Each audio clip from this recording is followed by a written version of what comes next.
Hey guys, welcome to source point. आज हम लोग यहाँ पे डिस्कस करने वाले वीज एंड आइस की करंट अफेयर्स जो कि हमारी दिसंबर मंथ की चल रही है। तो हम लोग यहाँ पे इन्वायरमेंट लेसन देख रहे हैं। आज मैं यहाँ पे कोशिश करूँगी कि जितने भी टॉपिक्स बचे हैं उसे मैं कंप्लीट कर दूँ। दो लेसन आ चुके हैं जिसमें कि अप टू हम लोग यहाँ पे कम्युनिटी फॉरेस्ट राइट तक कंप्लीट कर लिए थे। 3 यहाँ पे टॉपिक बची है। एक तो देखें कि एग्रीकल्चर में जो वाटर चैलेंजेस है उसको हम लोग कैसे ओवरकम कर सकते हैं।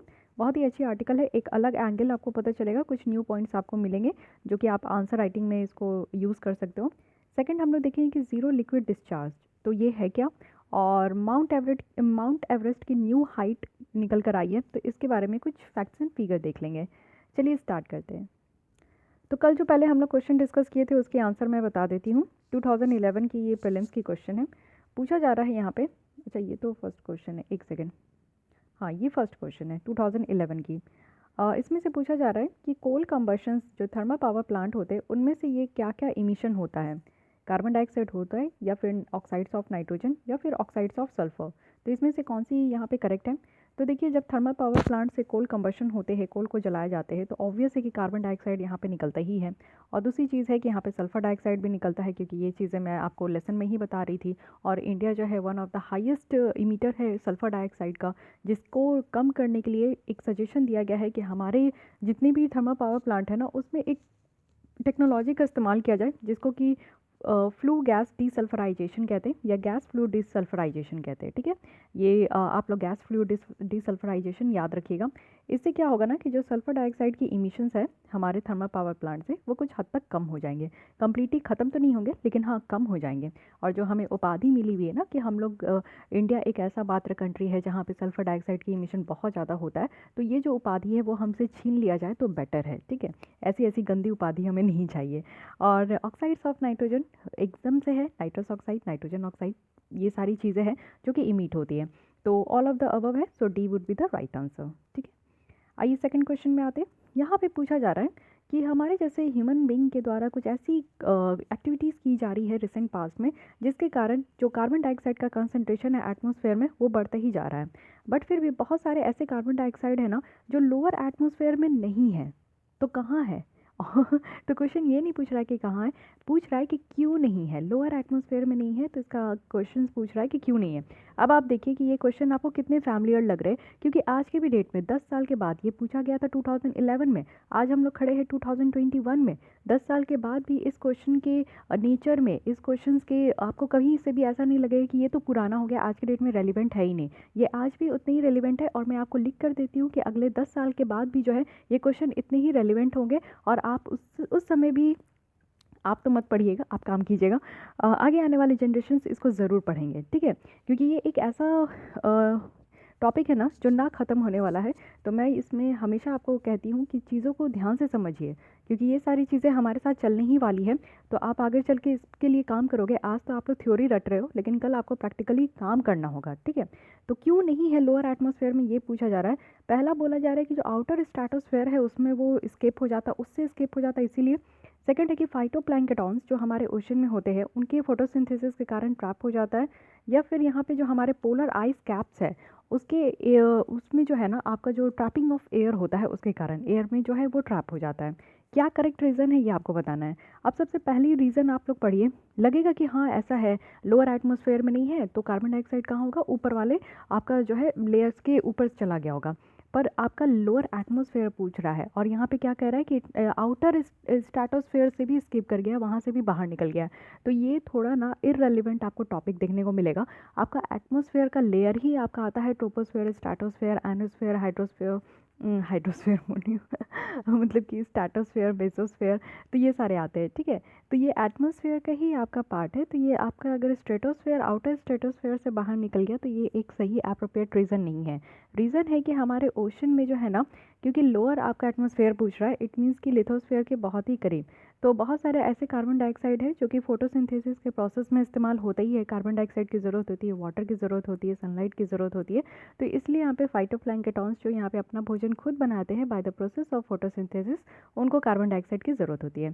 Second one is correct. Third one भी करेक्ट है कि ट्रैपिंग ऑफ एयर, यानी कि पोलर आइस कैप में एयर का ट्रैप होना, यही भी एक बिल्कुल करेक्ट है। तो second and third options are correct, so correct answer यहाँ पे सी हो जाएगा। तो वो तो थे कुछ प्रीवियस ईयर के क्वेश्चन। आज हम लोग देख लेते हैं कि मीन्स का यहाँ पे क्या क्या क्वेश्चन है। सबसे पहले आपको यहाँ पे लिखनी है GS1 का, यहाँ पे आपको सोसाइटी से भी रिलेटेड क्वेश्चन देखने को मिलेगा। फर्स्ट है कि आपको यहाँ पे एक्सप्लेन करना है कि कैसे ग्लोबलाइजेशन जो है वो दोनों जगह है, ग्लोबल में भी है और ग्लोबल इन लोकल भी है। मीन्स लोकल इन ग्लोबल है और ग्लोबल इन लोकल है। बहुत ही अच्छी क्वेश्चन है, इसको समझ के लिखने का कोशिश कीजिएगा और एग्जाम्पल दीजिएगा कि लोकल इन ग्लोबल कैसे है और ग्लोबल इन लोकल कैसे है। ठीक है। सेकेंड है कि in the light of persistence of various form of violence against women in India, discuss करना है कुछ तरीका जिससे कि हम लोग ये सारे इश्यूज़ को एड्रेस कर सकते हैं इफेक्टिवली। क्योंकि आप लोग देख रहे हो कि जो वेमेन के अगेंस्ट में वायलेंस है वो डे बाय डे बढ़ते ही जा रहा है, लेकिन इसको एड्रेस कैसे किया जाए इसके लिए कुछ समझना होगा, सोचना होगा। तो इसके बारे में आपको लिखनी है। और थर्ड है यहाँ पे कि अर्बन फॉरेस्ट क्या है, कुछ इसके बेनिफिट्स बताने हैं, सरकार के द्वारा क्या क्या स्टेप्स लिए गए हैं जिससे कि हम लोग अर्बन फॉरेस्ट्री को इंडिया में प्रमोट करें। फोर्थ है कि कैसे ग्लोबलाइजेशन जो है हमारे आईटी इंडस्ट्री के लोकेशन में इम्पैक्ट कर रहा है। तो ग्लोबलाइजेशन के बारे में आपको बताना है कि आईटी इंडस्ट्री, क्योंकि ग्लोबलाइजेशन ही है जिसके वजह से आप लोग देख रहे हो कि हमारे इंडिया के इतने सुपर डुपर जितने भी ब्रेन ड्रेन है वो हमारे यहाँ से हो रहा है। आईटी इंडस्ट्री की बात करूँ तो हमारे इंडिया में आपको बैंगलोर ही देखने को मिलता है जिसको आईटी हब कहते हैं। हैदराबाद भी ऐसी ही सिटी है जिसको आईटी हब कहा जाता है, लेकिन एक ग्लोबलाइजेशन के कारण ही ये सारी चीज़ें स्टेबल हुई है। ठीक है, तो ये आपको बतानी है। साथ ही आप लोग जो आंसर लिख लिए हो और सोच रहे हो कि आपके आंसर को कोई चेक कर दे तो और इवेल्युएट करके बताए कि आपको कितने मार्क्स आ रहे हैं, क्योंकि हर एक क्वेश्चन यहाँ पे 10 मार्क्स के हैं। और साथ ही साथ यहाँ पे अगर वर्ड लिमिट दूँ तो ये 150 वर्ड्स लिमिट है। ठीक है, 150 वर्ड लिमिट आप लिखने का कोशिश ज़रूर कीजिए, क्योंकि पहले अगर आप कम लिखना कोशिश कीजिएगा ना, अपने बातों को कम शब्दों में आप लोग अगर उसको रिप्रेजेंट करने का आपको प्रैक्टिस हो गया तो फिर आप लोग 250 वर्ड्स में आराम से आप लोग रिप्रेजेंट कर सकते हो। But the tough thing is कि सारी चीज़ों को कम शब्दों में बयान करना, ये बहुत बड़ी बात होती है। तो इसको आप लोग प्रैक्टिस कीजिए। साथ ही आप लोग टाइम लिमिट भी रखिए। मिनिमम जो आपका एक क्वेश्चन को लिखने का टाइम होना चाहिए वो 10 मिनट होना चाहिए, और जो मैक्सिमम होना चाहिए वो 15 से 20 मिनट होना चाहिए। इससे ज़्यादा अगर आप लोग अब लिख रहे हो, जो पहले से बच्चे जो जुड़े हुए हैं और प्रैक्टिस कर रहे हैं उनके लिए मैं बता रही हूँ, जो न्यू कमर्स है वो आधा घंटा भी ले सकते हैं, क्योंकि समझना थोड़ा सा होता है, प्रैक्टिस करने से ही आपकी जो टाइम है वो यहाँ पे कम होते जाएगी। तो आप लोग जब भी क्वेश्चन लिखते हो तो एक तो यहाँ पे कॉर्नर पे आप लोग टाइम ज़रूर लिखिए। आप लोग जो स्टॉप वॉच होता है उसको ऑन करके आप लोग लिखने का कोशिश कीजिए, और फिर आप लोग जो है टाइमर लगा लीजिए और जितने देर में आप लोग लिखते हो उसको ज़रूर लिखिए। ये मैं चेक करना चाहती हूँ और आप लोग खुद को भी चेक कीजिए। ये लिखिए, लिखने से आपकी कहीं से भी बेइज्जती नहीं होगी। अगर आप एक क्वेश्चन 40 मिनट में भी लिख रहे हैं तो भी बिंदास लिखिए, क्योंकि आपके मन को और आपके दिल को पता होगा जब आप इसको रिवाइज करोगे ना at the end of the week, तो आपको पता चलेगा कि आप क्वेश्चन जो है 40 मिनट में लिख रहे हो। तो आपके दिमाग में हमेशा इस चीज़ को ट्रिगर होते रहेगा कि नहीं, आपको टाइम कम करना है। समझ रहे हैं मैं क्या कह रही हूँ? तो इस सारी चीज़ों को समझिए, ये पॉलिसी होती है, अपने दिमाग को समझाने का कोशिश कीजिए। तो इसलिए मैं टाइम लिमिट यहाँ पे दे रही हूँ, और टाइम को भी आप लोगों को ज़रूर से ज़रूर लिखना है। सिर्फ 1-2 बच्चे ही टाइम मेंशन करते हैं, बाकी बच्चे कोई टाइम मेंशन नहीं करते, तो ऐसा बिल्कुल नहीं करना है। और कुछ न्यू बच्चे जो यहाँ पे अभी देख रहे हैं लेसन, अगर आप लोग को लगता है कि ज्वाइन करना है तो rishikacs77@gmail.com में आप लोग मेल करके आप लोग प्रोसीजर जान जाइए। उसके बाद आप लोग यहाँ पे मीन्स ज्वाइन हो सकते हैं। चलिए आइए अब हम लोग टॉपिक पे वापस चलते हैं। तो स्टार्ट करते हैं हम लोग overcoming water challenges in agriculture. बात क्या हो रही है कि क्योंकि रिसेंट अभी फूड एंड एग्रीकल्चर ऑर्गेनाइजेशन जो यूनाइटेड नेशन का है, उनके द्वारा एक रिपोर्ट रिलीज़ किया गया है, और रिपोर्ट का नाम है state of food and agriculture 2020, और इसी का थीम है ये overcoming water challenge in agriculture. अब देख लेते हैं इस रिपोर्ट के द्वारा क्या बताया गया है। इस रिपोर्ट के द्वारा न्यू एस्टिमेट लगाया गया है कि अगर हम लोग को वाटर स्कार्सिटीज़ को रोकना है, यानी कि एग्रीकल्चर में कई जगह आप देखोगे कि पानी की कमी होती है, जिसके कारण फसल जो है ना उसकी प्रोडक्शन एज़ पर द जो रिक्वायरमेंट है उस हिसाब से नहीं हो पाती है, और इससे काफ़ी नंबर ऑफ़ पीपल्स भी अफेक्ट होते हैं। क्योंकि आपको पता है कि अगर फसल अच्छे होते हैं तो लोगों तक खाना पहुँच पाता है। 3.2 बिलियन पीपल है जो कि एग्रीकल्चर एरिया में रह रहे हैं, और ये high to very high water shortage या फिर स्कार्सिटी यानी कि पानी की ख़त्म और पानी की कमी से जूझ रहे हैं। ये रफली आप देखोगे तो 1/6 जो हमारे वर्ल्ड का पॉपुलेशन है वो severely water constant agriculture area में रहता है। इट मीन्स कि हमारे यहाँ आप लोग देखोगे 3.2 बिलियन पीपल्स है जो कि एग्रीकल्चर एरिया में रह रहे हैं। इट मीन्स कि ह्यूज है, मोर देन 70% जो हमारे यहाँ की पॉपुलेशन है वो एग्रीकल्चर सेक्टर्स में बिजी है। लेकिन बिजी तो है ही, इंगेज तो है ही, लेकिन उनको पानी नहीं मिल रही है। और आपको पता है कि फसल में अगर पानी नहीं जाएगा तो फसल की जो प्रोडक्टिविटी है वो उस तरीके से नहीं हो पाएगा। तो इसलिए यहाँ पे आप लोग समझो कि कितना लार्ज पॉपुलेशन एक तो इंगेज है और उनको सबसे बड़ी प्रॉब्लम है यहाँ पे। ग्लोबली अगर हम लोग देखें, ऑल ओवर द वर्ल्ड अगर देखें, तो एनुअल अमाउंट जो यहाँ पे अवेलेबल फ्रेश वाटर रिसोर्सेज का पर पर्सन अगर देखें तो वो यहाँ पे कम हो रहा है, यानी कि 20% से भी ज़्यादा कम हो चुका है। यानी कि मुझे जितनी पानी की ज़रूरत है एक दिन में, वो यहाँ पे 20% तक मुझे अवेलेबल होना चाहिए था, बट वो कम हो चुकी है। सोशियो इकोनॉमिक डिपेंडेंट डेवलपमेंट अगर देखें तो वो भी यहाँ पे शिफ्ट हो रहा है, यानी कि डाइट से जो है ना, ये वाटर इंटेंस जो फूड है उसमें शिफ्ट हो रहे हैं। पहले क्या था, मीन्स पहले क्या, अभी भी आप लोग देखते हो कि राइस वीट ऐसे कुछ है जिसमें कि पानी की बहुत ज़्यादा ज़रूरत होती है, तो लोग मजबूरी में राइस छोड़कर वो लोग मीट खाने के लिए जा रहे हैं, वो लोग डेयरी प्रोडक्ट की तरफ जो है शिफ्ट हो रहे हैं, जिसमें कि वाटर की ज़्यादा ज़रूरत नहीं होती है। और साथ ही साथ आप देखो कि पानी के लिए जो कंपटीशन बढ़ता जा रहा है, क्लाइमेट चेंज का इफेक्ट आ रहा है, जिसके कारण टेंशन्स और कॉन्फ्लिक्ट स्टेक होल्डर के बीच में, लोगों के बीच में बहुत ज़्यादा बढ़ते ही जा रहा है। तो ये सारे कुछ फैक्टर्स है जिसके कारण देखने को मिलता है कि पानी की जो अवेलेबिलिटी है वो कम होते जा रही है। अब देखते हैं कि कितना ज़्यादा सीवियर हो चुका है, यानी कि वाटर स्कार्सिटी की प्रॉब्लम जो है इंडिया में कितना ज़्यादा है, इस मैप के थ्रू आप लोग बहुत बेटर तरीके से समझ पाओगे। अब यहाँ पे देखिए कि हाई, यानी कि सबसे ज़्यादा जो मरून कलर की दिख रही है ना, ये आपको पोर्शन हो गया, ये पोर्शन हो गया। 1 सेकेंड, मैं थोड़ा कलर चेंज कर लूँ तो फिर आप लोग को यहाँ पे समझ में आएगी, है ना। ये देखिए, ये वाली जो पोर्शन हो गई, ये वाली जो पोर्शन हो गई, यहाँ से यहाँ तक, ये सारे कुछ ऐसे एरिया ना जहाँ पे एक्सट्रीम लेवल पे पानी कम हो चुका है, यानी कि 80% से भी ज़्यादा पानी यहाँ पे कमी देखने को मिलेगा। उसके बाद आप लोग देखो कि हाई लेवल जहाँ पे 40 to 80% जो है पानी कम हो रहा है, तो ये रेड कलर की है, ये सब है। और एक्सट्रीम लेवल पे कहाँ है, तो मेनली आपको गुजरात, राजस्थान, हरियाणा, दिल्ली, पंजाब वाला रीजन देखने को मिलेगा। और यहाँ पे हाई जहाँ पे वाटर की कमी है, तो ये आप लोग देख सकते हो मध्य प्रदेश वाला एरिया हो गया, कुछ केरल, कुछ महाराष्ट्र, कर्नाटक, केरल में तो नहीं, कर्नाटक बोलूँगी, यहाँ पे तमिलनाडु है, आंध्र प्रदेश का कुछ रीजन है, तो ये सारे जगह पे पानी की कमी देखने को मिलती है। मीडियम लेवल पे आप लोग देख सकते हो कि इस साइड आप लोग आ जाइए, यहाँ पे ये यूपी वाला रीजन हो गया, यहाँ पे आप लोग आइए, ये भी आपका जो है थोड़ा बहुत महाराष्ट्र वाला रीजन आ गया। कहाँ पे पानी की जो वाटर स्ट्रेस है वो कम है, यानी कि पानी की ये झगड़ते नहीं है, तो हमारा नॉर्थ ईस्ट वाला जो स्टेट है यहाँ पे पूरी तरीके से पानी प्रेजेंट है। साथ ही आप लोग देख सकते हो कि यहाँ पे बिहार हो गया, आपका झारखंड हो गया, पानी है लेकिन इतना ज़्यादा नहीं है कि कम हो रहा है, लेकिन हाँ बिहार में हमारे पानी बहुत ज़्यादा है। साउथ बिहार में ड्रॉट है, नॉर्थ बिहार में बहुत ज़्यादा है। साथ ही आप लोग देखो कि यहाँ पे ये छत्तीसगढ़ वाला एरिया कुछ कुछ यहाँ पे आ गया, और जम्मू कश्मीर वाला भी एरिया आ गया जहाँ पे पानी की उपलब्धि है, पानी अवेलेबल है। तो इस तरीके से आप लोग देख सकते हो कि एक मैप बनाया गया है जिसमें आपको स्ट्रेस लेवल दिखाने का कोशिश किया गया है। अब यहाँ पे आप लोग देखो कि वाटर सप्लाई जो है ये लिमिटेड है, और लेकिन क्वालिटी, यानी कि पानी की क्वालिटी देखें तो वो बहुत ही पुअर है। 600 मिलियन पीपल है जो कि आज की डेट में high to extreme water stress face कर रहे हैं। वाटर स्ट्रेस कहने का मतलब है कि जितना पानी एक दिन में एक पर्सन को चाहिए उस हिसाब से पानी नहीं मिल पा रहा है। 75% ऐसे घर हैं जहाँ पे ड्रिंकिंग वाटर भी नहीं मिल पा रहा है। 84% रूरल हाउस होल्ड है जहाँ पे पाइप टू वाटर एक्सेस ही नहीं है। जैसे आज की डेट में आपके घर में टैप से वाटर आता है, यानी कि पाइप के थ्रू जो है आपके घर में कहीं पे भी पानी आ जाता है, लेकिन आप लोग समझ सकते हो कि ग्रामीण क्षेत्र में ऐसे घर नहीं है जहाँ पे पाइप से वाटर आता है। इसलिए आप लोग देखते हो कि ग्रामीण क्षेत्र में, गांव वगैरह में आप लोग जाते हो तो या तो वहाँ पे आपका क्या बोलूँ उसको, हैंड पाइप होते हैं, हैंड पंप होते हैं, या तो फिर आपका वेल होता है, इट मीन्स कि कुएँ वगैरह होते हैं, पॉन्ड्स वगैरह होता है, जहाँ से वो लोग पानी की जो है वो लोग अपना काम करते पानी लेके। 75% हमारा पानी जो है वो गंदा भी हो चुका है।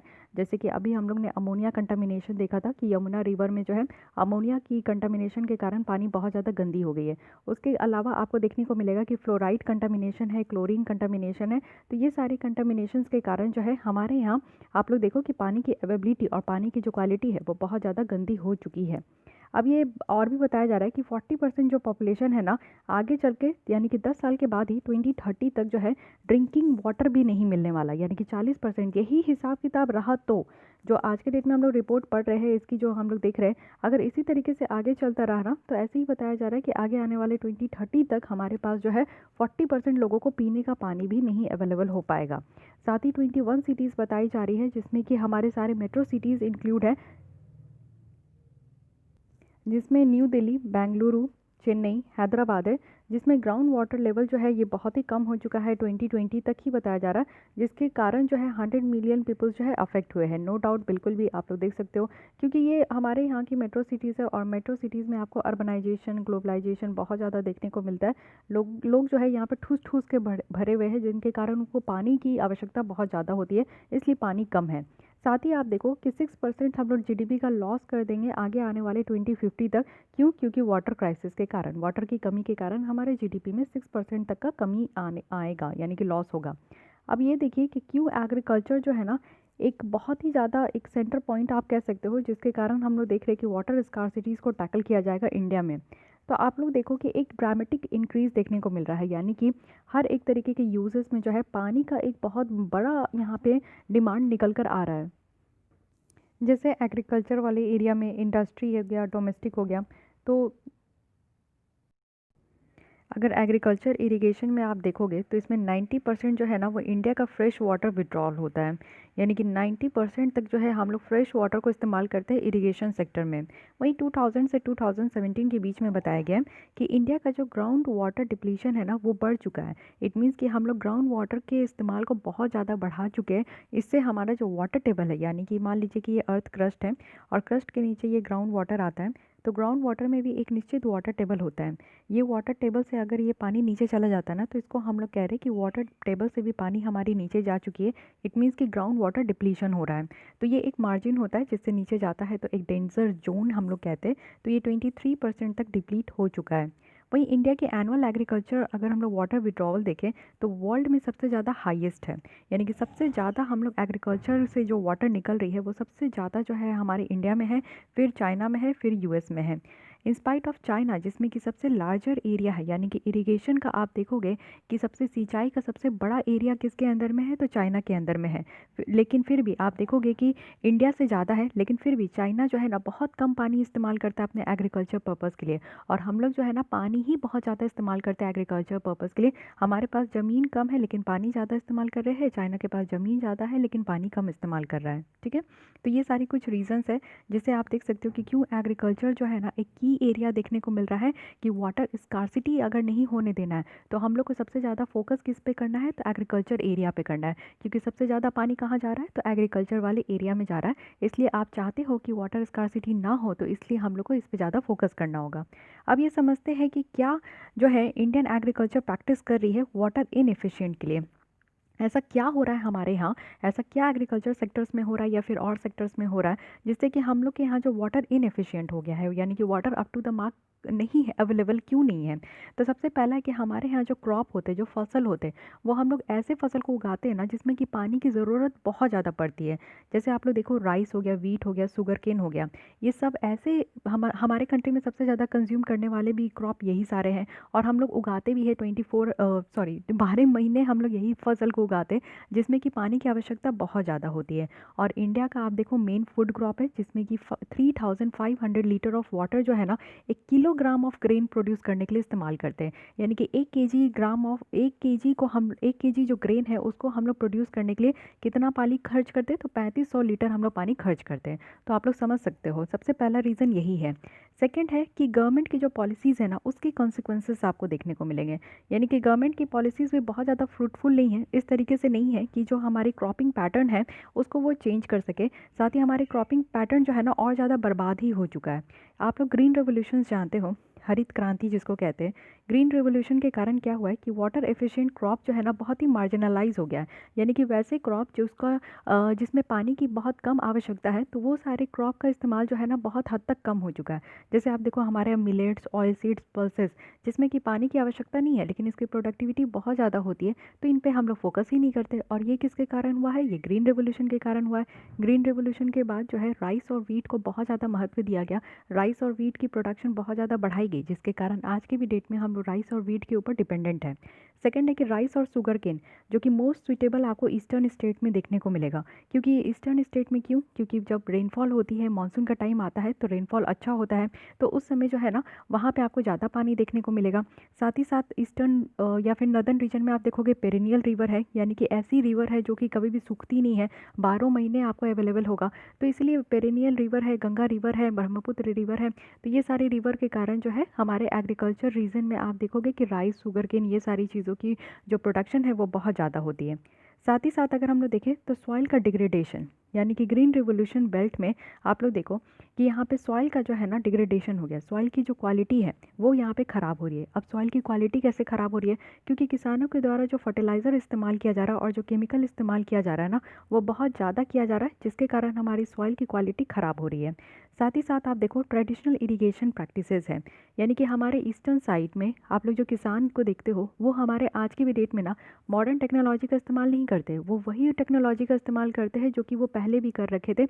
यानी कि आप लोग देखो कि जो हमारे इंडिपेंडेंस से पहले जो टेक्नोलॉजी का जिस तरीके से ट्रेडिशनल मेथड का इस्तेमाल हो रहा था वही आज की भी डेट में इस्तेमाल होता है। यानी कि एनिमल्स के इस्तेमाल किए जाते हैं मिट्टी को टीलेज करने के लिए, या फिर आप लोग देखो कि लोग ही बहुत ज़्यादा जो है मैनुअल पावर आपको देखने को मिलेगा, ट्रैक्टर वगैरह या फिर और ज़्यादा टेक्नोलॉजी का इस्तेमाल नहीं करते हैं, तो प्रॉब्लम ये भी है। साथ ही पुअर कंजर्वेशन ऑफ वाटर है, यानी कि वाटर कंजर्वेशन का टेक्नोलॉजी भी इनको नहीं पता है। अगर हम लोग यहाँ पे सेंट्रल वाटर कमीशन के हिसाब से देखें तो इंडिया को ज़रूरत है कि 3000 billion cubic metre of water annually जो है यहाँ पे ज़रूरत है, और हम लोग रिसीव कितना करते हैं? 4000 billion cubic metres of rain हम लोग जो है ये रिसीव करते हैं। तो हम लोग को कैप्चर करना चाहिए, जितना एनुअल रेन होता है उसका हम लोग को ज़्यादा से ज़्यादा स्टोर करना चाहिए, बट हम लोग स्टोर कितना करते हैं? तो ओनली 8% करते हैं, तो ये भी एक रीज़न है। इट मीन्स कि आप लोग देखो कि हमारे इंडियन एग्रीकल्चर में वाटर इनएफिशिएंट क्यों है? क्योंकि हम लोग वही क्रॉप को उगाते हैं जिसमें पानी की ज़्यादा आवश्यकता होती है। दूसरा जो रीज़न है वो ग्रीन रिवोल्यूशन के बाद है। ग्रीन रिवोल्यूशन के बाद वो सारे फसलों की इंपॉर्टेंस कम हो गई जिसमें पानी कम लगती है। साथ ही हमारे सॉइल की जो गुणवत्ता है वो कहीं ना कहीं ख़राब हो गई है, क्योंकि हम लोग फर्टिलाइज़र बहुत ज़्यादा यूज़ करते हैं। फोर्थ रीज़न है कि हमारे एग्रीकल्चर में हम लोग ट्रेडिशनल मेथड का ही इस्तेमाल करते हैं, कोई नया मेथड हम लोग नहीं इंक्लूड कर रहे हैं। साथ ही पानी को हम लोग बेटर तरीके से कंजर्व नहीं कर रहे हैं, जिसके कारण हम लोग पानी जितना खर्च कर रहे हैं ना, अगर हम लोग उसका 50% भी कंजर्व कर ले तो इस तरीके का प्रॉब्लम नहीं होगा, लेकिन हम लोग सिर्फ पानी खर्च ही कर रहे हैं, कंजर्व करने के बारे में सोच नहीं रहे हैं। अब यहाँ पे क्या सरकार के द्वारा किया जा रहा है जिससे कि जो एग्रीकल्चर सेक्टर में जो इस तरीके का वाटर चैलेंजेस है उसको कम कर सके? तो सबसे पहले प्रधानमंत्री जी के द्वारा कृषि सिंचाई योजना लाया गया, यानी कि एग्रीकल्चर में इरिगेशन फैसिलिटी यहाँ पे लाने की बात की गई है। इसमें दो कंपोनेंट लाया गया है, एक तो है पर ड्रॉप मोर क्रॉप, यानी कि इस तरीके से आपका जो है ना रो में क्रॉप लगाए जाएंगे और रो के ऊपर एक पाइप लगाया जाएगा, जिसमें कि मान लीजिए यहाँ क्रॉप है, यहाँ क्रॉप है, यहाँ क्रॉप है, तो ड्रॉप से जो है ना पाइप से ड्रॉप से जो है यहाँ पे आपका हर क्रॉप में ड्रॉप ड्रॉप जाएगा, जिससे कि पानी जो है ना पूरी तरीके से बर्बाद नहीं होगा। क्या होता है कि पानी जो है यहाँ पे नल खोल के छोड़ देते हैं और इससे क्या होता है कि इस तरीके से पानी जो है ना पूरे खेत में बह जाती है, जिससे कि हमारे फसल बर्बाद भी होते हैं बहुत हद तक और पानी का वेस्टेज बहुत ज़्यादा होता है। तो पर ड्रॉप मोर क्रॉप का यहाँ पे एक कंपोनेंट लाया गया कि जिससे कि स्प्रिंकल या फिर ड्रिप या फिर पाइबोट या फिर रेन गन्स होता है, इसके थ्रू जो है ना सिर्फ जहाँ पे ज़रूरत है, जिस पौधे को पानी की ज़रूरत है उसी पौधे में पानी डालेंगे। दूसरा है कि वाटरशेड डेवलपमेंट कंपोनेंट है। ये क्या है? इस कंपोनेंट में बेटर तरीके से जो वाटर रन ऑफ हो जाता है ना, यानी कि आप लोग देखो कि अगर आप लोग मैदान में पूरा पानी से भर दिए हो तो कुछ पानी निकल कर जो है दूसरी जगह चले जाती है। पानी के साथ साथ आपको मिट्टी भी कुछ जाते हुए दिखेगी। अब मिट्टी कौन सी मिट्टी जाती है? जो कि अर्थ क्रस्ट के ऊपर वाली मिट्टी होती है। ऊपर वाली मिट्टी सबसे ज़्यादा फर्टाइल मिट्टी होती है, वही ये पानी के साथ बह कर चले जाती है। तो इसी चीज़ को रोकना है। हमारी मिट्टी जो है, पानी जो है बह के जो है इधर उधर जा रही है जहाँ पे कोई भी तरीके का काम नहीं हो रहा है और ये पानी अल्टीमेटली बर्बाद हो रहा है। तो हमें इस तरीके से जो है ट्रीटमेंट करना है। साथ ही साथ रेन वाटर हार्वेस्ट करना है। जब वर्षा होती है, हमारे यहाँ मानसून अच्छा खासा आता है, तो उस टाइम में जब बारिश होती है तो उसको हम लोग किसी तरीके से हार्वेस्ट करके रख सके। ये काम किया जाएगा किसमें? तो कृषि सिंचाई योजना में। सेकंड है यहाँ पे माइक्रो इरिगेशन फंड है, यानी कि माइक्रो इरिगेशन फंड में आप देखो तो 5000 करोड़ यहाँ पे रखा गया है, और ये किसके पास? तो नबार्ड के पास। यानी कि नबार्ड क्या है? National bank of agriculture and rural development है, जो कि यहाँ पे सप्लाई किया जाएगा पर ड्रॉप मोर क्रॉप के लिए। इसका एम यही है कि यहाँ पे लोन एक्सटेंड करना है स्टेट गवर्नमेंट के लिए, जो कि यहाँ पे स्पेशल और इनोवेटिव प्रोजेक्ट को यहाँ पे ले, जो कि माइक्रो इरिगेशन के लिए हो। यानी कि सिंचाई के लिए जो भी प्रोजेक्ट यहाँ पे लाया जाता है उसको बहुत अच्छे तरीके से पैसे की कमी ना हो उस प्रोजेक्ट में, और यहाँ पे किसान भाई को जो है सिंचाई के लिए पूरी तरीके से पर ड्रॉप मोर क्रॉप के हिसाब से उनको पानी भी मिलते रहे। जल शक्ति अभियान है, ये एक कैंपेन है जो कि वाटर कंजर्वेशन और वाटर सिक्योरिटी के ऊपर है। मिनिस्ट्री ऑफ जल शक्ति जो कि न्यू बनाई गई है उसके द्वारा यहाँ पे लाया गया है। इस कैंपेन में क्या है ना कि सिटीजनशिप यहाँ पे आपका पार्टिसिपेशन है, यानी कि हर एक लोग को यहाँ पे पार्टिसिपेट करना है। और यहाँ पे 5 इंपॉर्टेंट वाटर कंजर्वेशन यहाँ पे इंटरवेंशन लाया गया है। सबसे पहला जो बारिश होती है ना, रेनफॉल होता है, उस पानी को संभालना है, हमें संभालना नहीं, उस पानी को सेव करके रखना है। साथ ही साथ हमें कुछ ट्रेडिशनल जो मेथड हम लोग अपनाते हैं उस चीज़ों को चेंज करना है। और कुछ हम लोग को वाटर बडीज़ और बड़े बड़े जो टैंक होते हैं ना उसको लेकर आना है, जिससे के थ्रू हम लोग पानी को सेव कर सकें।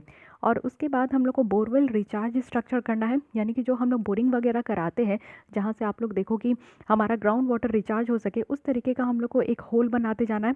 साथ ही वाटर शेड डेवलपमेंट करना है, यानी कि वाटर जो है ना जहाँ पे भी आए वो आपका रुक सके। इंटेंसिव एफॉरेस्टेशन करना है, यानी कि ज़्यादा से ज़्यादा वृक्षारोपण करना है। जितना ज़्यादा आपके वृक्ष रहेंगे उतना ज़्यादा पानी जो है ना वो जड़ों की मदद से वो नीचे रिस के हमारे ग्राउंड वाटर टेबल पे चले जाती है। तो इस तरीके से हम लोग को जो है यहाँ पे इंटेंसिव वर्क रखा गया है। साथ ही साथ क्रॉप डाइवर्सिफिकेशन है और मिलेट्स का प्रमोशन करने के लिए कहा गया है। मिलेट्स जिसमें कि आपको ज्वार, बाजरा, रागी ये सब आपको देखने को मिलेगा, जो कि बहुत ही ज़्यादा न्यूट्री सीरियल्स होते हैं। यानी कि अगर आप लोग दलिया खाते हो ना, दलिया भी मिलेट्स ही है, दलिया ओट्स वगैरह अगर आप लोग खाते हो तो वो हमारे हेल्थ के लिए बहुत अच्छा है। तो इसको ज़रूर आप लोग अपने जो है डाइट में इंक्लूड कीजिए, जिससे कि आपको बहुत अच्छा हेल्दी वेल्दी और सारे न्यूट्रिएंट्स आपको प्रोवाइड हो जाएंगे। और इसमें ज़्यादा से ज़्यादा पानी की ज़रूरत भी नहीं पड़ती। रफ़ एंड टफ़ आप लोग क्रॉप कह सकते हो कि जैसे भी टेम्परेचर हो, ज़्यादा टेम्परेचर में भी और कम पानी में भी ये आराम से फसल बन जाता है। तो इसको ज़्यादा से ज़्यादा प्रमोट किया जाना चाहिए, लोगों को बताया जाना चाहिए। देखिए गाँव वगैरह में क्या होते हैं ना कि लोग यही सारी चीज़ें ज़्यादा खाते हैं, जिसकी वजह से आप लोग देखोगे कि वो स्वस्थ भी होते हैं, उनको बीमारी भी नहीं लगती है और लंबे समय तक जो है एक बार खाते हैं तो लंबे समय तक उनको भूख भी नहीं लगती है। ये सारी चीज़ें खाने से ना हमारी जो क्रेविंग है ना वो कहीं ना कहीं कम होती है। तो इसको समझने का कोशिश कीजिए। इसलिए गाँव के लोग ना इतने मतलब कि सख्त होते हैं, मतलब वो इतना ज़्यादा काम कर पाते हैं और इतने एनर्जेटिक भी होते हैं और इतने डिजीज़ फ्री भी होते हैं। साथ ही साथ आप देखो कि ministry of agriculture and farmers welfare के द्वारा 600 करोड़ स्कीम को रन किया जा रहा है, जिसके थ्रू हम लोग यहाँ पे जो न्यूट्री सीरियल्स है ना उनके एरिया को बढ़ाएंगे, प्रोडक्शन को बढ़ाएंगे और यील्ड को बढ़ाएंगे। साथ ही एमएसपी भी देने की बात की गई है मिलेट्स में। इस साल से आप लोग देखो जो सरकार के द्वारा एमएसपी दिया जाता है, ये वही एमएसपी है जो कि हमारे किसान भाई आज के डेट में डिमांड कर रहे हैं कि सरकार इसको लेजिस्लेटिव फॉर्म में लाए, लिख के दे कि हाँ एमएसपी किस क्रॉप में कितना दिया जाएगा। ये सरकार के द्वारा ये डिमांड किसानों के द्वारा डिमांड किया जा रहा है कि सरकार इसको लेजिस्लेटिव फॉर्म में दे।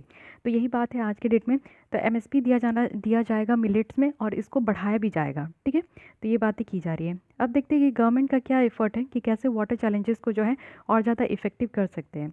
तो पहला है कि क्लाइमेट सेंसिटिव एग्रीकल्चर पॉलिसीज़ लानी चाहिए, यानी कि प्राइस रिफॉर्म करने की ज़रूरत है और जो अनसस्टेनेबल सब्सिडी दी जा रही है उसको हटाने की ज़रूरत है। जैसे कल हमने देखा कि अमोनिया फर्टिलाइज़र में भी सब्सिडी दी जाती है, जबकि अमोनिया हमारे सॉइल के लिए उतनी ज़्यादा बेनिफिशियल नहीं है, लेकिन हमारे हेल्थ के लिए भी नहीं है, लेकिन फिर भी उसमें सरकार सब्सिडी दे रही है। तो सबसे बेस्ट तरीका है कि किसान उसको इस्तेमाल ना करे, तभी नहीं करेंगे जब उनको सरकार सपोर्ट नहीं करेगी, सरकार सब्सिडी नहीं देगी। तो उसी तरीके की चीज़ है ना कि अनसस्टेनेबल सब्सिडी देने की ज़रूरत नहीं है, उन सारी चीज़ों में ही सब्सिडी दीजिए जो हमारे इन्वायरमेंट के लिए और हमारे ह्यूमन बीइंग के हेल्थ के लिए सही है। ठीक है, और ड्रिप और जो स्प्रिंकल इरीगेशन सिस्टम है ना इसको और ज़्यादा बढ़ाने की ज़रूरत है। इस टेक्नोलॉजी को और ज़्यादा इस्तेमाल करने की ज़रूरत है, जिससे कि हमारे जो पानी की बर्बादी है वो कम हो पाएगी। साथ ही न्यू एग्रोनॉमिक्स प्रैक्टिसेस को प्रमोट करने की ज़रूरत है। जैसे कि आप लोग देखो कि हम लोग को दूसरे कंट्री से सीखने की ज़रूरत है कि इज़राइल में आप देखो वहाँ पानी नहीं है, लेकिन फिर भी वहाँ पे बहुत अच्छे तरीके से एग्रीकल्चर सिस्टम है। आप लोग जितनी भी वेस्ट एशिया कंट्री आप देखते हो ना वहाँ पे पानी नहीं है, लेकिन वहाँ पे एग्रीकल्चर सिस्टम आप देखोगे ना क्या हाईटेक टेक्नोलॉजी इस्तेमाल करते हैं। आप लोग कभी यूट्यूब में सर्च करके देखना कि वहाँ पे कैसे वो लोग जो है ना टोमेटो वगैरह सारे वेजीज वो लोग कितने अच्छे तरीके से उगाते हैं। तो उस तरीके का हम लोग को यहाँ पे टेक्नोलॉजी इस्तेमाल करना चाहिए। साथ ही आप लोग देखो कि ऑर्गेनिक फार्मिंग की तरफ हमारे सरकार के द्वारा बढ़ावा दिया जा रहा है। ज़ीरो बजट नेचुरल फार्मिंग की बात की जाती है कि इनपुट यहाँ पे ज़ीरो होगा, सिर्फ आउटपुट मिलेगा। तो इस तरीके का जो यहाँ पे टेक्निक है ना उसको इस्तेमाल करने की ज़रूरत है। कंक्लूजन में कहा जा रहा है कि अब ज़रूरत है कि हम लोग को यहाँ पे प्रोडक्शन मोर विथ लेस, यानी कि लेस यहाँ पे खर्च करना है, लेस हम लोग को इनपुट देना है, लेकिन हमारा प्रोडक्शन ज़्यादा होना चाहिए। इस चीज़ पे हम लोग को काम करना है। 90% जो फ्रेश वाटर कंजप्शन है इंडिया में, इसको कंसर्न किया जाना चाहिए एग्रीकल्चर सेक्टर के द्वारा। और जिस तरीके से हमारी पॉपुलेशन बढ़ रही है उस तरीके से हमारी जो फूड की डिमांड है वो बढ़ेगी और उसी तरीके से वाटर की डिमांड भी बढ़ेगी। लेकिन आगे आने वाले दिनों में 10 साल 15 साल के बाद जो है हमें वाटर स्कार्सिटी से इतना ज़्यादा झेलना पड़ेगा जिसका कोई हिसाब नहीं है। तो इस चीज़ को हम लोग टैकल कर सकते हैं कि हम लोग जो जिस जगह पे, जैसे कि एग्रीकल्चर सेक्टर्स में ज़्यादा यहाँ पे पानी का नुकसान हो रहा है, तो इस पे ज़्यादा फोकस करने की ज़रूरत है। ठीक है, तो ये रही पूरी आर्टिकल, जो कि आई होप कि आप लोग को समझ में आया होगा। थोड़ा लेंदी था बट बहुत ही सारी चीज़ है जो कि आपको इसमें समझने की ज़रूरत है। एग्रीकल्चर एक अलग से आपका टॉपिक है, तो उसको आप लोग समझिए। उसमें किसी भी तरीके का क्वेश्चन आता है तो आप लोग के पास डेटा होना चाहिए, फैक्ट्स एंड फिगर्स होनी चाहिए, जो कि आप आराम से आंसर लिख सको। तो ये रिपोर्ट है, इस रिपोर्ट के द्वारा आपको पता चल गया, इसकी की फाइंडिंग हमने देखा। ये मैप ज़रूर याद रखिएगा, आप लोग डायरेक्टली ड्रॉ कर सकते हो अगर वाटर स्कार्सिटीज़ में आपको लिखने आए तो इस तरीके से ड्रॉ करके आप बता दो कि मेजर सबसे ज़्यादा कहाँ है, तो राजस्थान, गुजरात और ये आपका दिल्ली, पंजाब, हरियाणा। कम कहाँ है, तो ये सारे एरिया आप दिखा सकते हो। बिल्कुल पानी की जो वाटर स्ट्रेस एकदम नहीं है तो वो नॉर्थ ईस्ट रीजन है, यहाँ पे बिहार वाला रीजन, आप छत्तीसगढ़ वाला कुछ रीजन है आपका, वो आप दिखा सकते हो। साथ ही यहाँ पे अगर पूछा जाए कि एग्रीकल्चर जो है क्यों इतना ज़्यादा ये सेक्टर्स पे ध्यान दिया जाता है, जिससे कि कहा जाता है कि वाटर स्कार्सिटी का कारण यही है, तो रीज़न आपको पता चल गया क्या किया जा रहा है एग्रीकल्चर में और सरकार क्या कर रही है और क्या करने की ज़रूरत है। ये सारी चीज़ें हमने देख ली। अब आते हैं नेक्स्ट आर्टिकल में। अब आते हैं नेक्स्ट आर्टिकल में, जो कि है ज़ीरो लिक्विड डिस्चार्ज। तो ये है क्या? एक्चुअली सेंटर के द्वारा अभी एग्जामिन किया गया है बहुत सारे ऑप्शंस, जिसमें कि जो कंट्री की ज़ीरो लिक्विड डिस्चार्ज पॉलिसी है ना, उसको यहाँ पे ट्राई किया जाएगा कि किस तरीके से बैलेंस लेकर आए इन्वायरमेंटल प्रोटेक्शन में और इंडस्ट्रियल डेवलपमेंट में। तो zero liquid discharge it means कि एक वाटर ट्रीटमेंट प्रोसेस होगा जिसके थ्रू सारे पानी जो कि प्रोसेस किया जाता है ना, उसको फिर से वापस लाया जाएगा और ज़ीरो लिक्विड वेस्ट की तरफ से। जैसे आप देखो इंडस्ट्री से बहुत सारे जो है पानी के साथ कचरे निकाले जाते हैं, तो एक ऐसा प्लांट लगाना चाहिए ना, या फिर एक ऐसी मशीन होनी चाहिए कि इंडस्ट्री से निकलने वाला पानी के साथ जो भी कचरे हैं ना वो इस मशीन में जाए और इससे जो है कचरे अलग हो जाए और पानी जो है वो अलग हो जाए, पानी अलग हो जाए और फिर वापस से वो इंडस्ट्री में ही चले जाए और फिर उसी पानी का इस्तेमाल हो, फिर उस तरीके से कचरे के साथ पानी आए, फिर अलग से ये प्रोसेस होते रहे। तो इससे क्या होगा ना कि पानी की जो वेस्टेज है, हम लोग अभी देखें एग्रीकल्चर सेक्टर में, वही चीज़ इंडस्ट्री सेक्टर में भी है, तो पानी की जो वेस्टेज है ना वो यहाँ पे ख़त्म हो पाएगा, कम हो पाएगा। तो इसी को कहा जा रहा है कि जो लिक्विड डिस्चार्ज होता है ना उसको ज़ीरो कर देना है। ये एक तरीके का वाटर ट्रीटमेंट प्रोसेस है। ठीक है, इसके थ्रू क्या होगा, वेस्ट वाटर ट्रीटमेंट टेक्नोलॉजीज़ है, ये आप लोग समझ गए। अब यहाँ पे देखिए टिपिकली क्या है, सबसे पहले प्री ट्रीटमेंट होगा, यानी कि जो वेस्ट वाटर है, गंदी वाटर है, उसको यहाँ पे मेम्ब्रेन टेक्नोलॉजीज़ के थ्रू इसको फ़िल्टर किया जाएगा, जैसे कि अल्ट्रा फिल्ट्रेशन होगा, वाटर को अलग किया जाएगा और उसको फिर से रीयूज़ किया जाएगा। रिवर्स ऑस्मोसिस है, जैसे कि इसको आरओ बोलते हैं, जो आप लोग भी अपने घर में पानी पीने के लिए आरओ लगाते हैं, रिवर्स ऑस्मोसिस, तो ये भी एक मेम्ब्रेन प्रोसेस होता है। इसमें क्या होता है कि पानी जो भी अनफिल्टर पानी है ना, अगर उसमें कुछ कंटामिनेंट्स है, कुछ गंदी चीज़ें हैं, तो उसको यहाँ पे हटाया जाता है, प्रोसेस किया जाता है और फिर उसके बाद आप लोग उसको पीते हो। तो यहाँ पे आप लोग देखते होंगे कि ये जो आरओ है ना, इसमें दो तरीके से आपको पानी देखने को मिलता है। एक तरीके से आप पानी यहाँ पे अपने बॉटल में भरते हो और दूसरी ही तरफ आपको देखने को मिलेगा कि पानी भी वो वहाँ से निकल रहा है, यानी कि जो पानी आपका पास आउट होता है आपका आरओ से, वो गंदी पानी होते हैं। ठीक है, तो ये आपका बहता है, इससे भी आपका जो है पानी बहुत ज़्यादा वेस्टेज होता है। मुझे तो खास करके इस टेक्नोलॉजी पे बहुत ज़्यादा परेशानी होती है, क्योंकि जितने पानी हम लोग निकालते हैं ना उससे ज़्यादा पानी मुझे लगता है कि ये निकाल के कचरे के रूप में निकाल देता है। तो मैं आप लोग को सजेस्ट करूँगी कि आपके भी घर में इस तरीके का होता होगा, लेकिन हम लोग क्या है ना कि डे टू डे लाइफ में इतने बिजी होते कि ये छोटी छोटी बातों पे ध्यान नहीं देते। बट आप लोग को ध्यान देना होगा, क्योंकि आप लोग यहाँ पे जागरूक नागरिक हो। और साथ ही साथ मैं आपसे रिक्वेस्ट करूँगी कि जहाँ पे भी किचन में या फिर कहीं पे भी आरओ लगा हुआ है, तो वहाँ से आप लोग पाइप निकाल के उस जगह पे ले आओ, या फिर वहीं पे आप लोग पतीले वगैरह रख दो जिसमें आप लोग एक्स्ट्रा पानी भी भर सको। वो सारे पानी को क्या करना है ना कि अपने आप लोग गार्डन में पानी देने में आप लोग इस्तेमाल करो, कपड़े धोने में इस्तेमाल कर सकते हो, या फिर वॉशिंग मशीन में डाल दो। कुछ भी तरीके से आप लोग वो पानी को इस्तेमाल कर सकते हो, मतलब कि ऐसा नहीं कि आप उसको पीने के लिए, खाने पीने बनाने के लिए नहीं करना है, लेकिन उसके अलावा भी तो हम लोग डे टू डे लाइफ में पानी का बहुत खर्च करते हैं, तो उस तरीके से आप लोग पानी को इस्तेमाल कर सकते हो। ठीक है तो ये चीज़ें आपको यहाँ भी देखने को मिलता है। थर्ड है थर्मल प्रोसेस। थर्मल प्रोसेस क्या होता है? इवापोरेटर और क्रिस्टलाइज़र, यानी कि यहाँ पे कंसनट्रेट जो है ना, एक आपका कंसनट्रेटर में जाता है जिसमें कि मैकेनिकल एवापोरेटर होता है, यानी कि यहाँ पे भाप बन के जो है ना गंदे पानी उड़ जाते हैं और एक आपका अच्छा पानी जो है एक अच्छी जगह पे रह जाता है। और क्रिस्टलाइजेशन में क्या होता है कि ये जो सॉलिड वेस्ट है ना, इसको कन्वर्ट करते हैं हाई प्रेशर स्टीम के साथ, और जो रिमेनिंग वाटर है वो क्लीन हो जाता है, उसको हम लोग फिर से रीयूज़ कर सकते हैं। तो इस तरीके से 3 टेक्नोलॉजीज़ का इस्तेमाल किया जाएगा। एक तो प्री ट्रीटमेंट होगा जिसमें साइकोकेमिकल एंड यहाँ पे बायोलॉजिकल होगा, और मेम्ब्रेन प्रोसेस है जो कि रिवर्स ऑस्मोसिस हम लोग इस्तेमाल करते हैं, और इवापोरेटर और क्रिस्टलाइजेशन इस तरीके से इस्तेमाल होगा। तो यहाँ पे आप लोग देख सकते हो कि ये पूरा ट्रीटमेंट बताया गया है। ये प्री ट्रीटमेंट है, यहाँ पे आपका आरओ है, फिर उसके बाद यहाँ पे ब्रीन ये आपका कंसनट्रेटर है, फिर ब्रिंग क्रिस्टलाइजर है, उसके बाद यहाँ से आपका वाटर रीयूज़ होने के लिए वापस से चला जाएगा और यहाँ पे इवापोरेट्स हो जाएगा, जो गंदी पानी है वो इवापोरेट होकर निकल जाएगी। और साथ ही साथ यहाँ पे जो कचड़े निकलेंगे ना, वो इस तरीके से जो गाड़ी वाला आया है कचरा निकाल, उसी में भर के उसको ले जाना है, जहाँ पे भी सॉलिड वेस्ट डिस्पोज होता है ना वहाँ पे डिस्पोज कर दो। तो इस तरीके का ट्रीटमेंट करना बहुत ज़्यादा ज़रूरी है, इस तरीके का प्रोसेस लगाना है। अब इससे क्या हेल्प हो पाएगा इंडस्ट्री को? सबसे पहला है कि पब्लिक हेल्थ यहाँ पे आपका प्रोटेक्ट हो पाएगा। सबसे पहले आप लोग देखते हो कि जहाँ पे भी इंडस्ट्री का कचरा पानी फेंका जाता है, अगल बगल वाले एरिया में बहुत ज़्यादा पॉल्यूशन होता है, क्योंकि इंडस्ट्री से बहुत सारे हार्मफुल केमिकल्स भी निकलते हैं और उन सबको डायरेक्टली पानी में डंप कर दिया जाता है, पानी के साथ ज़मीन में डंप कर दिया जाता है, जिससे कि वो हमारे इन्वायरमेंट में आकर मिल जाते हैं। वाटर स्ट्रेस भी कम होगा, क्योंकि बार बार जो है हम लोग नया पानी को इस्तेमाल करेंगे, फ्रेश वाटर को इस्तेमाल करेंगे, तो ऑब्वियस है कि हमारे यहाँ जो वाटर की अवेलेबिलिटी है वो कम हो जाएगी।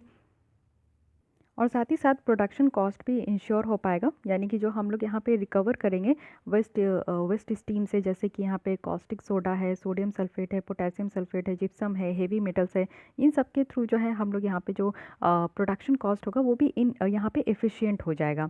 इट मीन्स कि हमारे इंडस्ट्री के थ्रू जो ये कचरा पानी ये सब फेंका जाता है ना, उससे हमारी ह्यूमन हेल्थ और इन्वायरमेंट की हेल्थ और एक्वेटिक जो पानी वानी में अगर फेंक दिया जाए पॉन्ड्स से या फिर कोई भी आपका लेक वगैरह में, तो उसमें जो एक्वेटिक ऑर्गेनिजम्स होते हैं उनके लाइफ के लिए भी बहुत खतरा होता है। हर तरीके से ये सही हो जाएगा। चैलेंजेस क्या है? चलिए टेक्नोलॉजी है, जैसे कि सल्फर डाइऑक्साइड कम करने के लिए भी टेक्नोलॉजी है, लेकिन हम लोग उसको लगाते नहीं क्योंकि वो बहुत ही ज़्यादा कॉस्टली है। अब इस टेक्नोलॉजी में क्या है, सबसे पहला क्या है ना कि इसमें जीएलडी में जो है हैजार्डियस सॉलिड वेस्ट यहाँ पे जनरेट होगा, तो इससे डिस्पोजल चैलेंज निकल कर आएगा, यानी कि कचड़े और ज़्यादा निकलेंगे, उसको कहाँ डिस्पोज करना है, एक तरीके का चैलेंज निकल कर आएगा। इवापोरेटर जो है यहाँ पे वो बहुत ज़्यादा एनर्जी कंज्यूम करेगा, यानी कि इलेक्ट्रिसिटी की ज़रूरत है कि यहाँ पे भाप बनकर पानी को उड़ा देना है, तो इलेक्ट्रिसिटी का कंजप्शन होगा। और आपको पता है कि हमारे यहाँ की जो डिस्कॉम कंपनी है वो ऑलरेडी घाटे में जा रही है, तो ये भी एक तरीके का चैलेंज हो सकता है। साथ ही कुछ इंडस्ट्रीज़ है जैसे सेमीकंडक्टर, ये फिर से जो है ट्रीटेड वेस्ट वाटर को फिर से रीयूज़ नहीं कर सकता, यानी कि फिर से जो है पानी को ये रीयूज़ पानी नहीं यूज़ कर सकता है, तो ये भी एक तरीके का चैलेंज है। तो चलिए देखते हैं इसको कैसे टैकल किया जाएगा। लेकिन ऑल्टरनेटिव मेथड भी है, एक मिनिमम लिक्विड डिस्चार्ज है जिसमें कम से कम पानी डिस्चार्ज हो, डीप वेल इंजेक्शन है, यानी कि जो कुएँ हैं उसमें पानी जाए उस तरीके का है, और यूज़र स्पेसिफिक नॉर्म्स भी है, और साथ ही साथ हाइब्रिड है। जीएलडी को यहाँ पे आपका कॉमन इफ्लुएंट ट्रीटमेंट प्लांट के साथ मिलाकर भी इसको इस्तेमाल कर सकते हैं। तो और भी टेक्नोलॉजी है इस तरीके के, थोड़ा बहुत आप याद रखिएगा, इतना डिटेल में लिखने जाइएगा तो फिर आपको इंजीनियर ही समझाएगा, ठीक है लेकिन हाँ, थोड़ा बहुत ध्यान रखिएगा। कुछ कुछ अगर सॉल्यूशन में आप लोग इस तरीके का टेक्नोलॉजी इंक्लूड करते हो ना अपने आंसर राइटिंग में, तो वो बहुत ही अच्छा खासा आपका जो है इंप्रेशन जमा देता है। मैं भी आप लोग के आंसर पढ़ती हूँ, जब आप लोग बहुत अच्छा सॉल्यूशन लिखते हो ना, तो बहुत दिल खुश हो जाता है। ऐसा मुझे लगता है कि नहीं, आप लोग बहुत नॉलेजेबल हो, आपको एक टॉपिक के बारे में पूरी तरीके से ज्ञान है। वही चीज़ें एक जो भी आपके कॉपी को चेक करे उसको लगना चाहिए, क्योंकि पर्सनली वो आपको नहीं जानता, पर्सनली मैं आप लोग को नहीं जानती कि आप लोग कौन हो, क्या हो, नहीं हो, बट आपके आंसर को जानने का कोशिश करती हूँ कि हाँ आप आंसर कैसा लिखते हो, तो वही चीज़ें होती हैं। कंक्लूजन में यही है कि वेस्ट वाटर जो है ये एक सोशल और डेवलपमेंटल इन्वायरमेंटल प्रॉब्लम है वेस्ट वाटर, तो इसको बहुत ज़्यादा ज़रूरी है कि हम लोग एड्रेस करें। और जिस तरीके से हमारी वाटर स्ट्रेस लेवल बढ़ते जा रही है उसको देखते हुए और भी ज़रूरी है। साथ ही हम लोग को सस्टेनेबल डेवलपमेंट का जो एजेंडा है 2030 तक हम लोग को गोल अचीव करनी है, उसके लिए भी ज़रूरी है। तो एक हॉलिस्टिक वे से हम लोग यहाँ पे एक लेकर चलेंगे जिसके थ्रू हम लोग इस नॉर्म्स को टैकल कर सकें।